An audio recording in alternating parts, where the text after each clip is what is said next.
Bismillahirrahmanirrahim. Assalamu alaikum third year class. Beta, welcome to your English class, and in today's lecture I shall start your another book that is included in your syllabus, and the name of the book is A New Anthology of English Verse. Okay, dear students, do you know what is meant by anthology and what is a verse? So I will tell you that what is the meaning of both these two words, because before starting the very book we have to know what the title means. Okay, beta, anthology is a published collection of poems or other pieces of writing. It's mean in this book we will have some poems and maybe other pieces of writing are also found in this book. And beta, verse, what is verse? A writing that has a specific rhythm to it or a specific section of writing. It is called verse. So in this, it's mean that in this book we shall have read about different poems. Okay, so let's start our very first poem.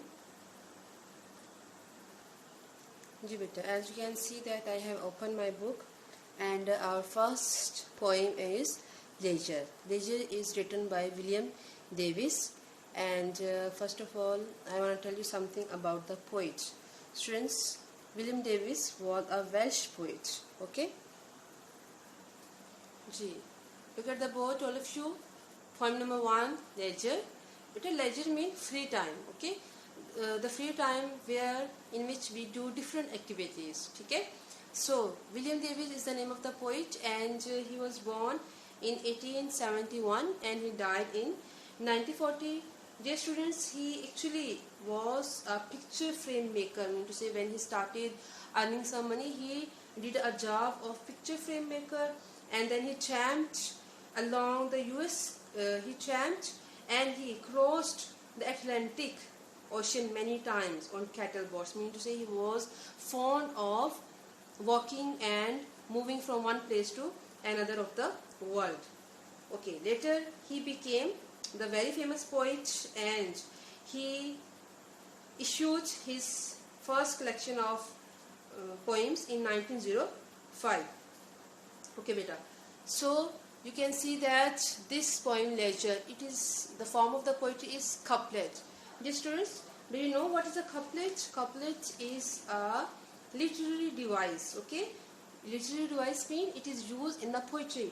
So it has two successive rhyming lines in a words. Mean to say कि देखो words है, एक शेर है बेटा, उसमें जो है it has two successive rhyming lines in a words and has a same meter to form a complete thought. Mean to say इसका जो मीटर है, जो इसकी थिंकिंग है या जो मूड है, it is the same.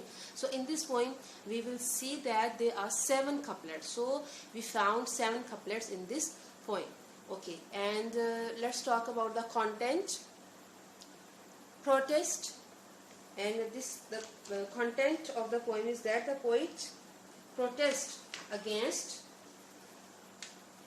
the unnecessary commitment of man with worldly affairs. ठीक है बेटा, कि जो unnecessary commitment of man है, that people they spend a lot of time in worldly affairs, in worldly meetings, in the work of world. But we are always, he says that we are always in a hurry and have no leisure time to look at the beauty spread around us.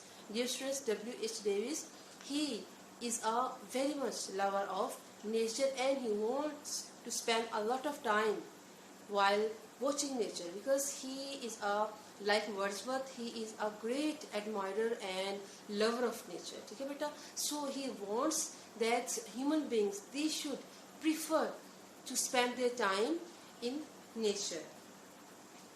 He says that we have very short time to look at the beauty spread around us. Man's miserable life brings him nothing but sadness and worries, because according to the poet, if a man doesn't have a time to look at the beauty of the nature, so it's mean he is living a very miserable and pathetic life, because he is so much indulged in his world's activities that he has no leisure time.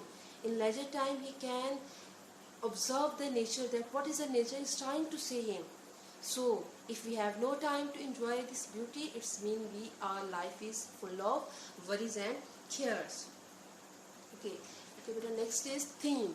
So theme is to some extent quite similar to the content. Theme: the poem highlights that in today's world we have forgotten to put time aside for recreational activities. Okay, because this is the main theme that the poet laments. Okay, he moans on the present condition of the man, that we have forgotten to put time aside for recreational activities. We have always, all the human beings, they are in a great hurry. They are actually have materialistic approach, beta. This materialism have made man so much busy in earning money and in earning luxuries of life, that he has totally forgotten the beauty of nature that is spreading around him. There are a lot of beauties, beta, and we have to enjoy the beauty that is spreading around us. So according to the poet, he draws our attention to the fact that life has no meaning if we only concentrate on our work. We are not machines. What is the work of a machine? That they always work and work. But we are human beings, and we have to get time for ourselves.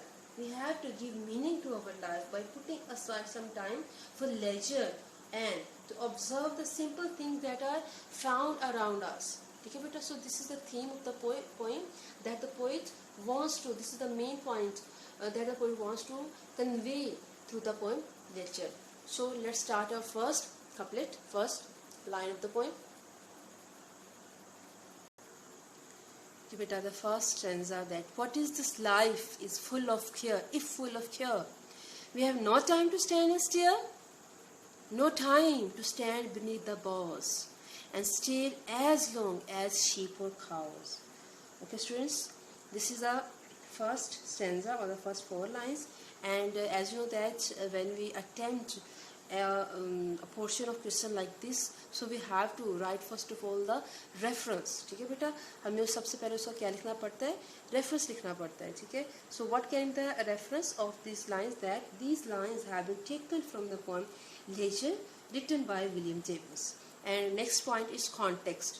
इसका context बेटा आप लोगों ने note कर लें इसको, that this poem is a protest against the unnecessary commitment of man. ठीक है, commitment of man with worldly affairs. We are always in a hurry and have no leisure time to look at the beauty spread all around us. Man's miserable life brings him nothing but sadness and worries. Okay, beta, this is the first, this is the context, and let's see that is there any difficult words so that I may tell you its meaning. So, okay, beta, first word is leisure, that I have already told you that its meaning is spare time, free time. Okay, then care mean worry, ठीक है, anxiety, परेशानी. Beneath mean under. Boughs mean trees or branches of trees. Please stare mean look, fixedly or continuously. So what is the poet saying in the first 2 lines? That what is this life if full of care? We have no time to stand and stare. Actually, the poet in this line, the poet tells us that we are leading a dull and uninteresting life in the 20th century. We are so busy in earning wealth and looking after material pursuits that we have no time to look at the things lying around us. We have no time to stand and stare, okay? To stop and to look that what is going around us, that what kind of beautiful things that are found around us. He's saying that our life loses its charm and color, and if it is full of worries and responsibilities. Okay? So the poet feels sorry at our attention towards life. In his view, our life has become very busy nowadays. We are fully engrossed in earning wealth. Our life is full of worries and cares. So we do not have time to look at the beauty of natural object. No time to stand beneath the boughs. These are the natural objects ना, कि हमारे पास इतना time नहीं है to stand beneath the boughs, कि जो शाखें हैं उनके नीचे खड़े ही हो सके and stay as long as sheep or cows, or we can see those natural things as long for such time that the time is spent by sheep or cows, by the animals in the pasture, in the green fields. So he is saying that even the animals, they are better than human beings. Why they are better? Because they enjoy the beauty of nature. They are not running after material pursuits. They have no such problems in their life that they have to pick or find all the things, all the luxuries of life. So they are running blindly after all the material pursuits. So human beings, so these animals, they are luckiest than human beings, that even at least they find some time to spend in the nature. So it's saying that the tragedy of man is that he has lost touch with the natural objects of life. Because this is a tragedy of a human being's life, that we have become so much busy in our life that these little small things, all these things, they have some refreshment in it. ठीक है, ये recreational जो चीज़ें होती है बेटा, they are very necessary to make our life happy and healthy. So beta, this is the explanation, and I also told you the reference to the reference and context of the poem. So inshallah tomorrow we will start from the very next couplet that no time to see. So up to tomorrow, stay blessed and Allah.